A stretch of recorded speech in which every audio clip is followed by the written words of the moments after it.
Thank you for staying with us here on THV 11 Plus. For Arkansas News Now, I'm Ashley King with meteorologist Simone Thomas. And of course, everyone is talking about how long the snow and ice has been sticking around, and also the warmer weather today is nice. Yeah, the warmer weather is going to help. I don't think it'll completely get rid of everything overnight, but my best guess is by the end of the work week, things will look a little bit more like normal. Of course, you can see the roads, you can see a lot of the asphalt. We still got a lot of snow and ice covered roofs, and of course, areas that have not been plowed remain a concern. But we're already past the 50-degree mark in the capital city at 12:30, 51 degrees here and in Pine Bluff, 50 on the dot in Conway. Arkadelphia already up to 53, but that's nothing compared to Camden and Texarkana, already blowing ahead in the 60s. Now likely closer to Little Rock, we'll see some middle to upper 50s this afternoon, with cloud cover increasing after sunset this evening, ahead of some rain chances we have for your Tuesday. We'll talk more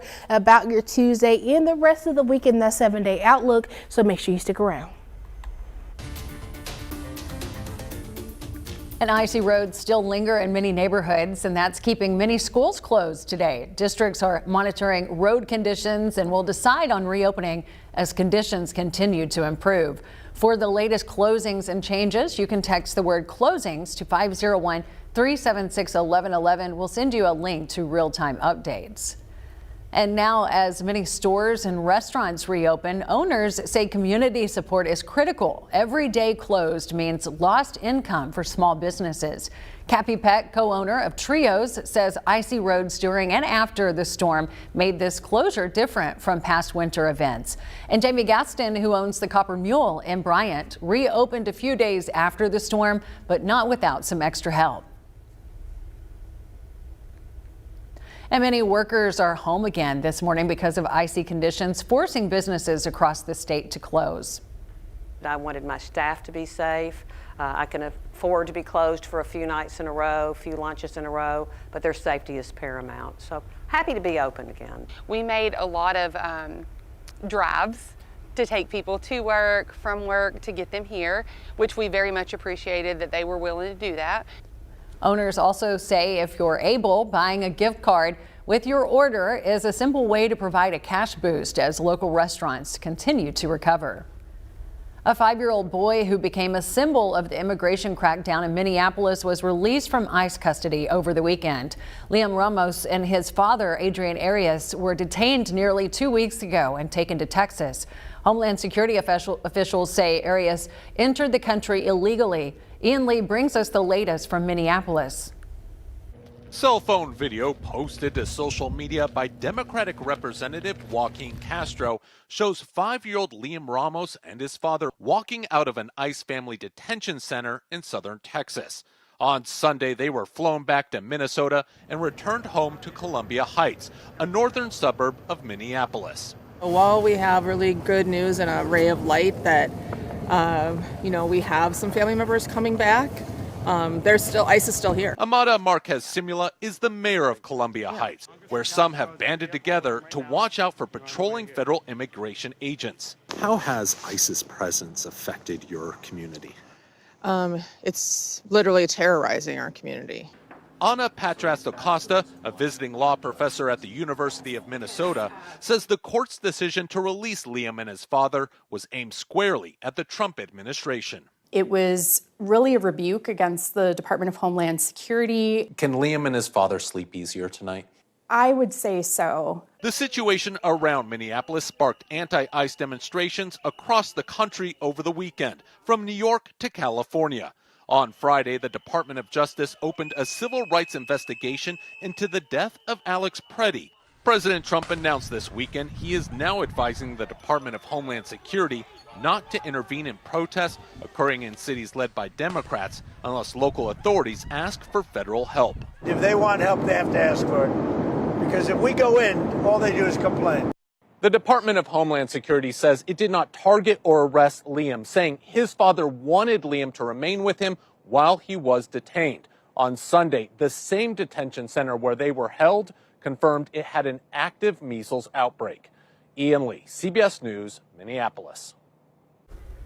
And also at the Capitol, FBI Director Kash Patel visits Arkansas, meeting with state and federal leaders to discuss national security threats, including China, fentanyl, and coordinated law enforcement efforts. Patel joining Senators Tom Cotton and John Bozeman, Attorney General Tim Griffin, state police, and local law enforcement for a closed roundtable discussion on Saturday. In a press conference afterward, the group stressed the importance of partnerships between federal, state, and local agencies. Senator Cotton highlighting joint efforts like Operation Enforce and Remove, which resulted in the seizure of thousands of fentanyl pills. He also mentioned recent legislation blocking China from buying land near military bases. Patel said Arkansas plays a critical role in national security and praised local law enforcement for their cooperation. We are not going to let anyone steal our secrets. We're not going to let anyone come into our country and infiltrate our schools. We're not going to let anyone come in here and get away with taking away what they wish they had, which is the dream of being an American. And we are going to defend that together. The full 14-minute press conference is available now on THV11.com. And a heads up, as of today, if you don't have a real ID or passport, it will cost you extra to get on a plane. And right now, it's something about 150,000 people do each day. The fee is $45 in order to use an alternative identification. It's their identity verification system. That ID will last for a 10-day travel period. And according to one TSA executive, it is worth the cost with nearly 6% of flyers not having a compliant ID. We want to make sure that the system is modernized. We want to make sure that we're covering down on the latest technology. We're also ensuring that in this situation, this cost is not bared by the taxpayers. This cost is bared by the individual that doesn't have a real ID compliant driver's license. For folks who are paying this fee, TSA recommends allotting 15 to 30 minutes to get through security and more if you're going to do it at the airport on the spot. And on the ground, the state's Department of Finance and Administration will waive late fees on vehicle registrations expiring this week. This will be extended to any vehicle renewed by February 6th, allowing drivers to avoid an expiration penalty due to the winter weather, closing state offices. For more on participating offices, please visit our website. It's THV11.com.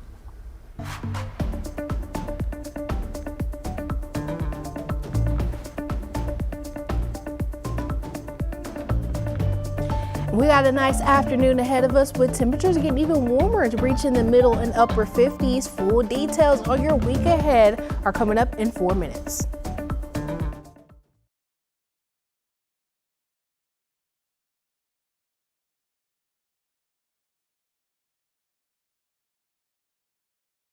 At Liberty Mountain, the slopes are serving a bigger purpose, helping combat wounded and injured veterans regain confidence through adaptive sports. The injuries and illnesses and the PTS that they suffered, that doesn't go away.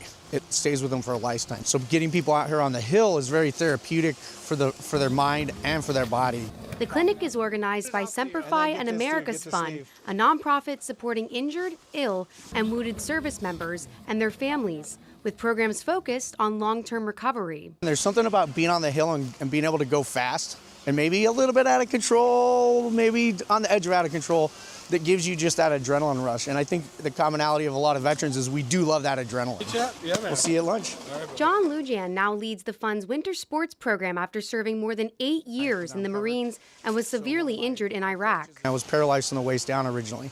Luckily, I've gotten feeling to the knees on my left side. I can't feel anything to the knee on my right side, and then below the knees, I can't feel anything. So I got involved in adaptive sports through the Semperfi and America's Fund. He eventually competed for Team USA in the Paralympics and now travels the country helping other veterans take that first step. Those injuries aren't going to go away. They're for life. So there's still a need even though we're no longer in armed conflict. The program partners with adaptive instructors, so participants with different injuries can safely ski or snowboard while building connection with others who understand their experience. It means a lot to me because of what it provided me and how it helped me. And so that's why I'm so passionate about giving back to the veteran community.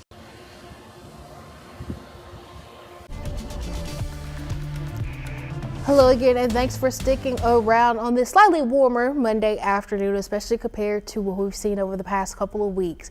Highs today and tomorrow climbing a little bit warmer to help us thaw out, but areas that are still shaded or untreated roadways continue to be problem spots in regards to icy conditions from the winter storm from last weekend. So the big story over the week is how soon we're going to be able to thaw out with the warmer temperatures. Some rain showers tomorrow could work to help with that melting process, breaking up some of those stubborn blocks of ice that, as temperatures continue to climb above freezing, will make it a little bit easier for them to melt down. But here's how the top of your work week is looking. Mostly sunny today. We had a few clouds this morning, but most of the day has been sunny. Through the afternoon, though, we will be seeing some of those clouds roll in, looking to peak, though, in the middle and upper 50s. Similar story for tomorrow, but tomorrow we do have more clouds in place with some rain showers in place as well that could try to limit how much direct sunshine can help with melting. But as I mentioned, some of that rain could try to help the situation as well. Now, behind the cold front bringing the rain, Wednesday is cooler, but we do stay above freezing for your Wednesday afternoon,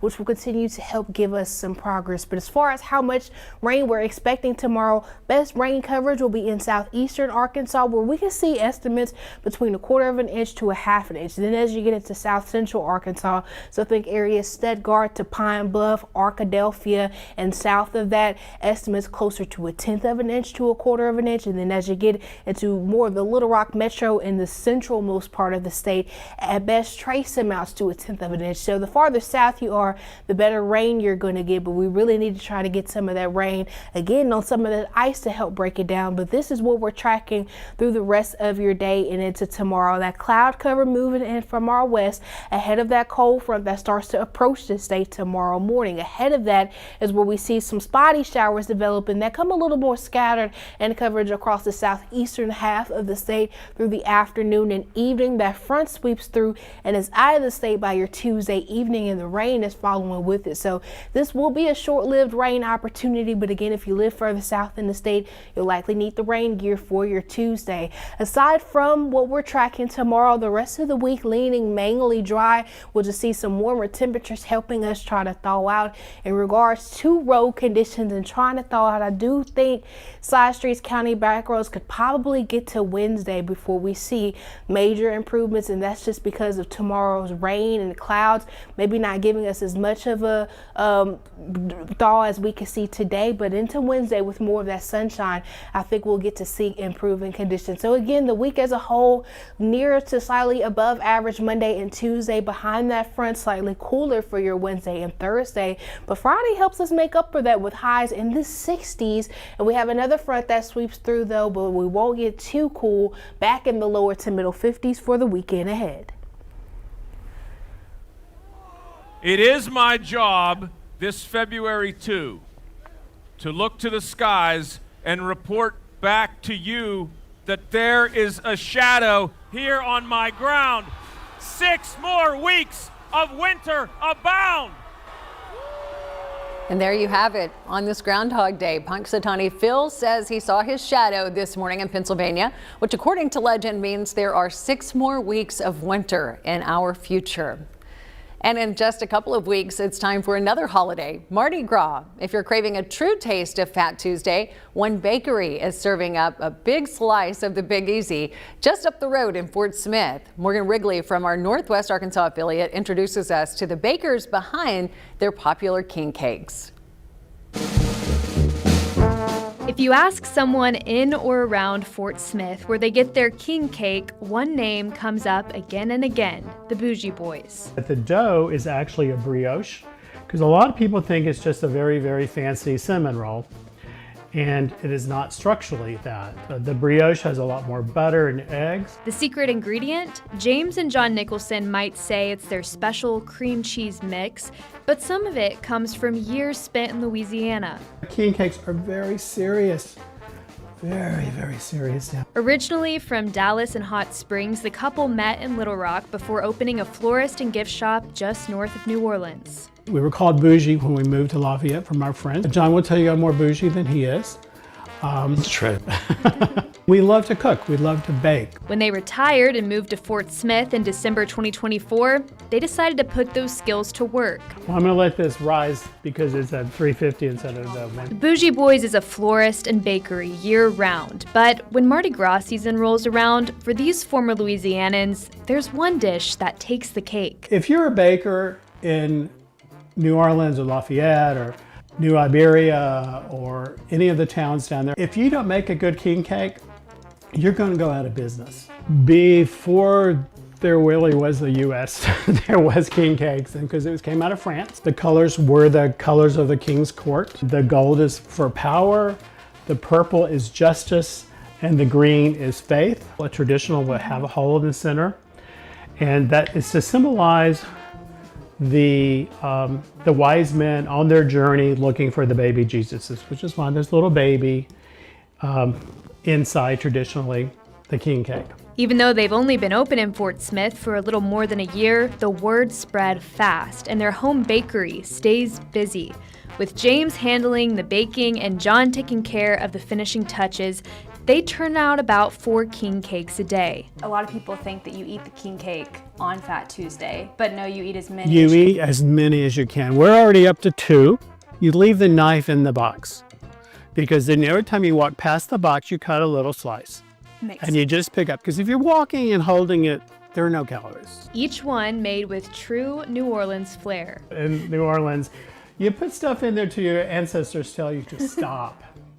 And mine are very generous ancestors. All year long, but especially during this busy season, they hope to bring a taste of what Mardi Gras is all about. To let go of all the problems, we party as much as we can between Epiphany and Fat Tuesday, because on Wednesday we go into Lent, we get more serious. Just don't expect it any other time of year. Make king cakes out of season or eat them, it will rain on Mardi Gras.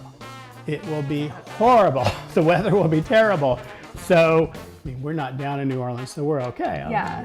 But we don't want to be responsible. But we do not want to be responsible. Scott would be upset if we could pouring down, you know. In Fort Smith, covering news where you live, Morgan Wrigley, 5 News. 1 year ago, the Razorbacks walked into Rupp Arena in Kentucky, outplayed the Wildcats, and got the win. Saturday night, the Wildcats did that to the Razorbacks and got their redemption. It almost felt like Kentucky wanted to win the game more. But is that true? We'll get Coach Cal's take on it next in sports.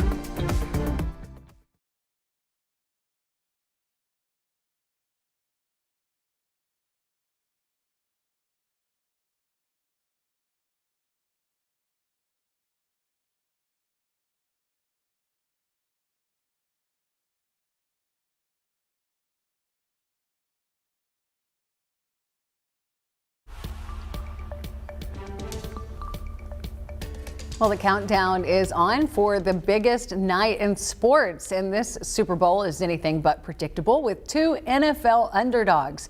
The Seattle Seahawks and the New England Patriots are meeting on the game's biggest stage. Off the field, the spectacle is just as big, with global star Bad Bunny headlining the halftime show in Spanish. Well, of course, we got to see him last night at the Grammy Awards. Super Bowl 60 kicks off this Sunday at 6:30 p.m. And a snapshot of what's streaming tonight on THV 11 Plus. I think we're going to pull that up for you too here in just a bit. You know, we've got a lot of great shows that are coming up a little bit later on. So make sure that you keep it right here for local coverage and everything that you need to know. Of course, it's going to be nice to maybe get outside for a walk today. Yeah, if you know your neighborhood has some areas that you can walk on. I know a lot of people still dealing with some slick spots, especially like in my neighborhood. So definitely looking to see some progress today. Tomorrow we do have some rain showers that will limit sunshine, but behind the cold front with that, we'll see a slight cool down, but we rebound on Friday to the 60s. Got a nice end to the week, and even the weekend ahead looks fairly nice as well. Yeah. You looking forward to the Super Bowl? I think I am. I'm not a big sports fan, but I always like the halftime show and the commercials, so very excited for that. Yeah, me too. So yeah, definitely looking forward to that on Sunday night. When everyone else is trying to watch the game, that's when I want to talk. And then whenever the commercials and the Super Bowl happen, I'm ready for everyone to be quiet. We get along just fine watching the game. All right. Thank you for joining us here on Arkansas News Now. And make sure that you keep it right here on THV 11 Plus for more.